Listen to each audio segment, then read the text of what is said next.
સમાચાર સુરતથી સુરતના વરાછા વિસ્તારમાં આવેલ ત્રિકમનગર શાક માર્કેટમાં બબાલ થઈ છે। ત્રિકમનગરની વર્ષો જૂની શાક માર્કેટમાં દાયકાઓથી શાકભાજીનું વેચાણ કરનારાએ બબાલ કરી। લોકોના આરોપ છે કે જગ્યા નવા લોકોને બેસવા માટે ફાળવી છે। જો જૂના લોકોને બેસવા નહીં આપે ત્યાં સુધી લોકો ઉપવાસ પર બેસે તેવી પણ ચીમકી ઉચ્ચારી છે। દ્રશ્યોમાં પણ જોઈ શકાય છે કે મોટી સંખ્યામાં લોકો રજૂઆત કરવા માટે પહોંચ્યા છે। મહિલાઓ પણ પોતાના આઈ કાર્ડ સાથે જોવા મળી રહી છે। તેમની એક જ માંગ છે કે તેમને આ જગ્યા પર બેસવા દેવામાં આવે।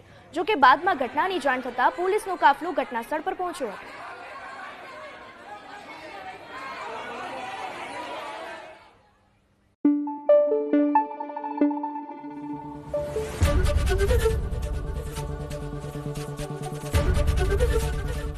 એબીપી અસ્મિતા, ગુજરાતની અસ્મિતા।